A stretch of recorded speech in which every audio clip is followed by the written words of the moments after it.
Hey everyone, welcome to Fit Chicks Chat. I'm Amanda Quinn. And I'm Laura Jackson. And in today's podcast, we are doing our 10-minute recap about the interview that I had this week with Gillian Mandich. So Gillian is this expert in happiness, and she was talking all about her roadmap to happiness. Like, first of all, sorry to interrupt you, but how is that not like the coolest job ever? Like, to be an expert in happiness. I know, she's like got her PhD in happy. Like, she's like, I know, like she's phenomenal. So if you haven't had a chance to check out the interview, make sure that you do. It's in the comments below the link. Check it out. It is phenomenal. She's got like so many cool tips on basically just like real sciencey stuff on how to actually increase your happiness in your everyday life. So, and 100% you need to listen. Everyone honestly, needs to listen. Just even listening to her, you'll feel 10 times happier than you already do, because she's so like positive and warm and just happy. Oh my gosh, I know. Like, I even love just emailing with her, because even her emails make me happy, because they're just full of joy. Like, it's like she just like sprouts like cats. We're like, we like little, her, you know how much cats make me happy. We need her in our squad. Gillian, come hang with us. Totally. No, I know. So if you haven't checked it out, make sure you check it out. Also, make sure that you check out her ebook about her roadmap to happiness. She's got like amazing stuff. So check her out for sure. But so in today's sort of recap, I want to talk to you, Laura, just about like, you know, both of us have both went through a lot in terms of like our own process to get to where we are today. Right. And we've both had different paths in terms of like finding our own happiness and understanding that happiness is not something from the outside. It comes from the inside. And like, how many times have both you and I looked to the outside as like our ways to try to like find happiness? But we know now that that's temporary, right? Like, it's like, oh yeah, I used to shop like every day. Like, I'd buy myself something new every day, but I know now that those things would bring me joy for that like momentary of like, ooh, I love this new like jacket or whatever, but it's so temporary, right? And so it's really about diving deep and figuring out like inside how you can find that joy. So in terms of that, like for you specifically, every day now, how do you create your own happiness? Because I truly believe that your happiness is your choice, and it's not something that's always natural. Like, you don't always wake up being like, oh, like, you know. So how do you get to that? I'm sure. One day I'm going to get there. I promise. But I'm close. Like, I feel like every day I wake up and I'm very grateful and I'm very like happy. And I look at my baby now and, you know, I ask her if she had a beautiful sleep and she smiles and I'm like, oh, like, how can I not be happy? You know, like, for sure. She's happy. I'm happy. It's good. We're all good vibes.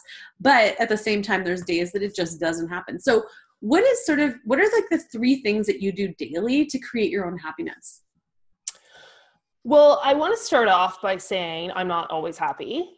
People always will say to me, you know, oh, you're so positive and you're so driven and you're all these things, but that's not the case 24/7. And I also think happiness is a lot like, you know, working on your body positivity, which we talk about a lot on our podcast as well, because it's such an important topic, but it's something that you actually have to cultivate and you have to create it. And you have to almost like, I think it has to start off being a conscious process and then it becomes a subconscious process. Like, if you're somebody who's naturally pessimistic, which we're all kind of programmed to be, like when we're originally born, we're like kids and we're happy and we're going through all this stuff. But then it's like, as we start to get into like, you know, little childhood, whatever that age is, like 8. Well, what's that called? Little childhood. What's 8? You're still a kid, I guess. I don't know. But you know, you're a kid, right? Because it's like baby, toddler, kid. Well, yeah, and then you're starting to get told like how you should act and how you should feel and what you should say and what you should do, and it's almost like you've lost that, you know, that connection to yourself or the things that make you happy, because now you're told, well, you have to be studying this many hours a day and you have to be, and that's when I find we start creating these like ideas and these molds of what we're supposed to be like, and a lot of times it goes against our natural happiness, right? Like, so for me, I think the first thing I do to try to stay happy, and I try to do this practice even if I'm not feeling happy, you know what I mean? Like the days I'm not feeling happy, because like I said, I'm not happy all the time. I always try to practice gratitude. That's like probably number one, because especially if you're in a time of feeling like I am so like things are all going wrong. Cause that's life. You know what I mean? Like it's a roller coaster. Shit's going to hit the fan at times. Things are not going to go your way. But it's like, if you just take a step back and not think about, you know, I should be happy because I have an apartment or I, whatever, like, you know, when people are always talking about people who are less fortunate than them and you should be happy because of that, but shifting that to just being like, I'm so grateful for the roof over my head. I'm so grateful for the warm bed I get to sleep in. I'm so grateful for my family, you know, and just kind of really setting that tone. And I always try to do that as soon as I wake up in the morning. And as soon as I go to bed, like right before I go to bed, because that's also been kind of proven that that's when your subconscious is more open. So that language kind of gets more into your programming and you start to feel more grateful on like a deep cellular level. So I try to do like just 3 things. I also do it then because I'm like super scatterbrained and I would totally forget if I just didn't do it as soon as I woke up and right before I went to bed. It's good to have like a set time though. So it's like your routine. Yeah. So that's probably the number one thing I do. Okay, pause. Sorry, my computer's going to die. Just 1 second.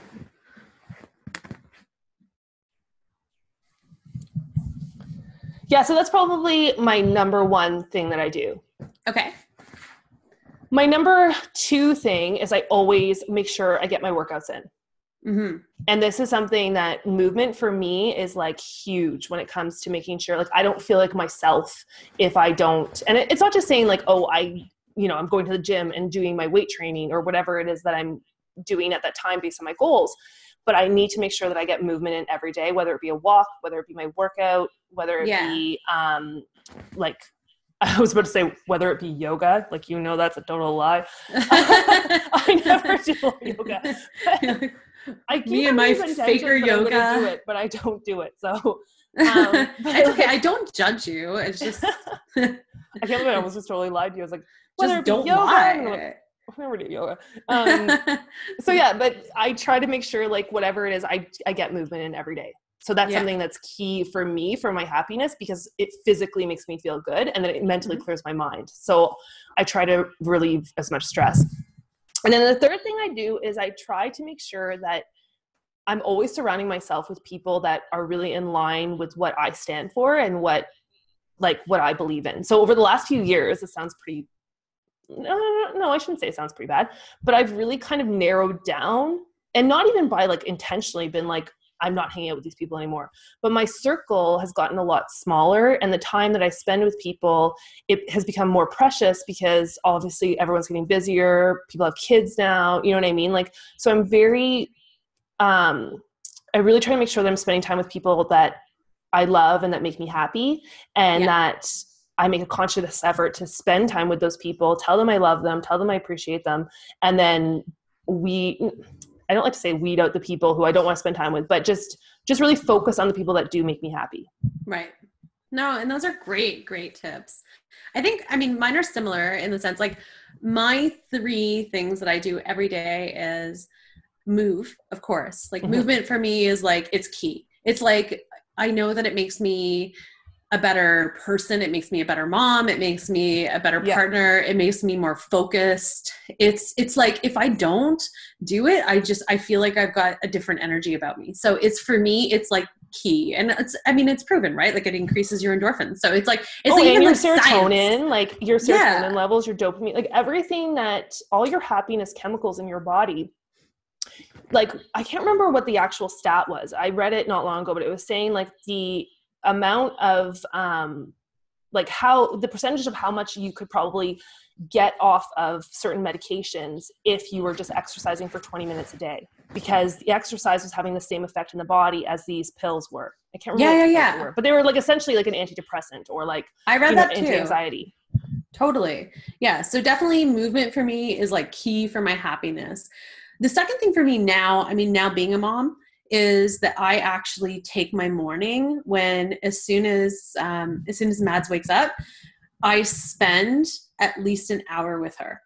And it's like, I don't have my phone. I don't have anything. I don't have my computer around me. Like, I literally just hang with her.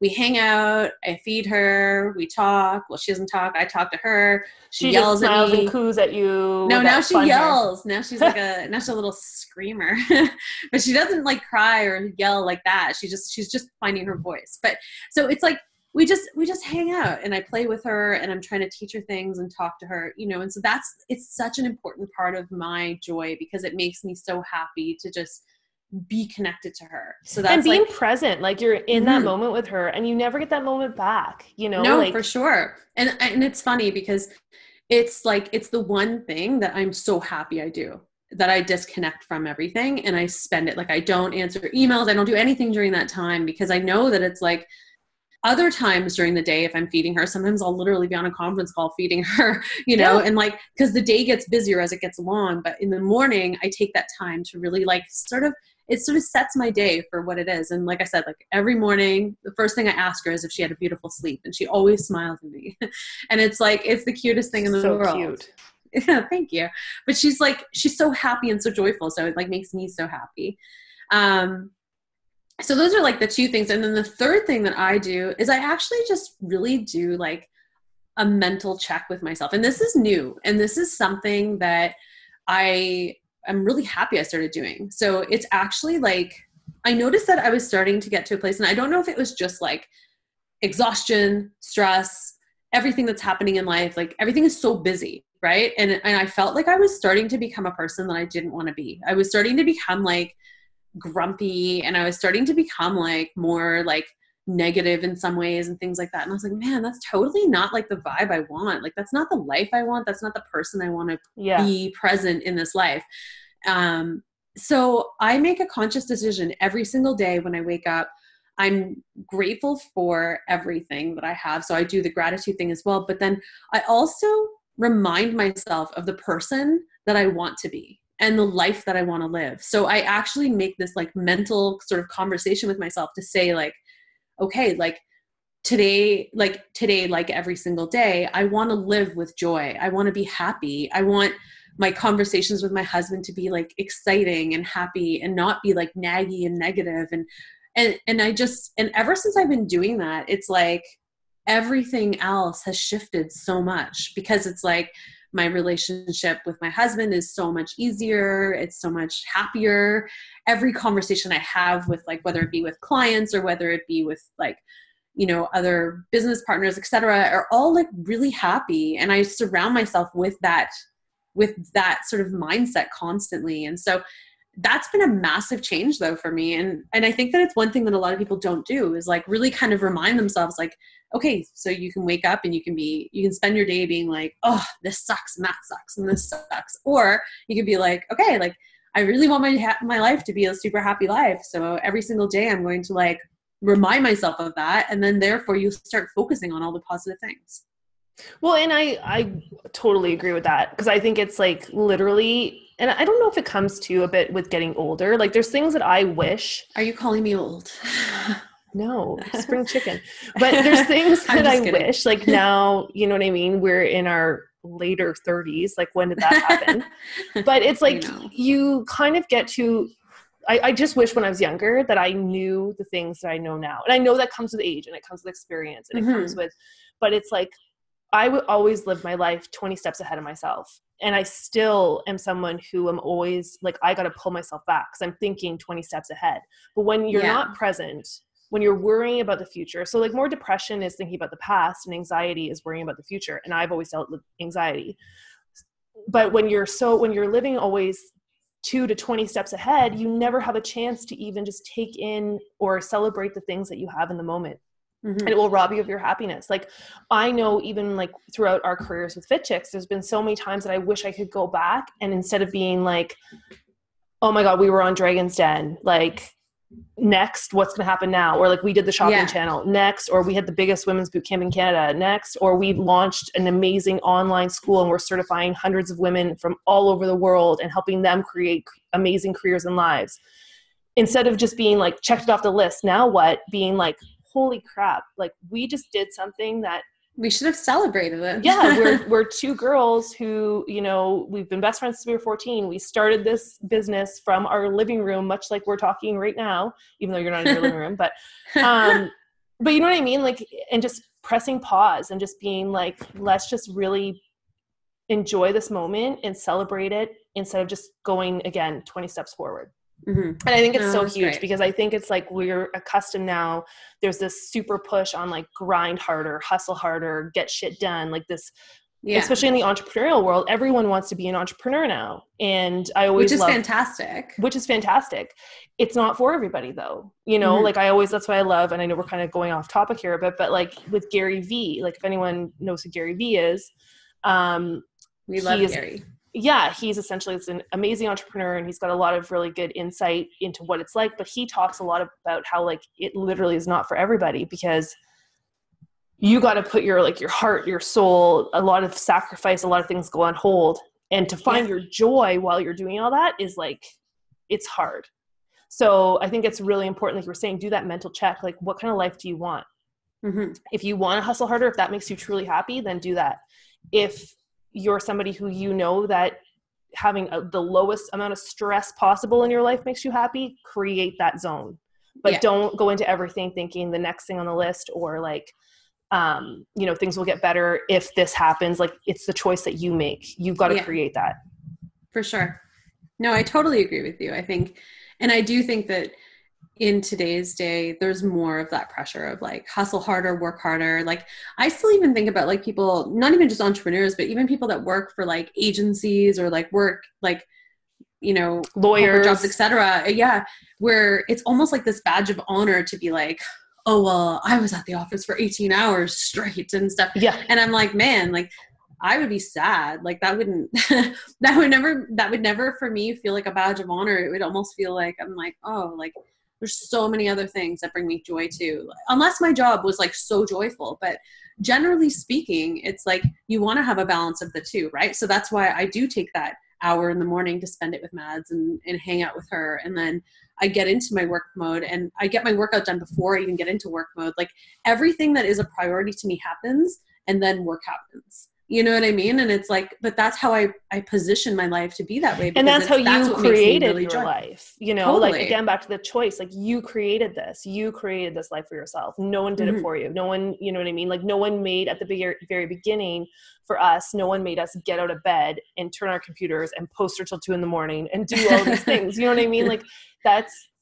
what's amazing. That's one thing I love about you is that you're somebody who you take responsibility for your actions and you go after the things that you want. You're not sitting here being a victim and putting your happiness on somebody else, you know? And I think that that's one thing that is still really huge for a lot of people. And again, like if you haven't listened to the podcast with Gillian, make sure you do if this is something you're struggling with, because she really gives like super awesome tools to mindset shift. And it's like science-based stuff. So it's not just like it's not like the hokey, hippy dippy stuff. Hippy dipper, as your dad would say.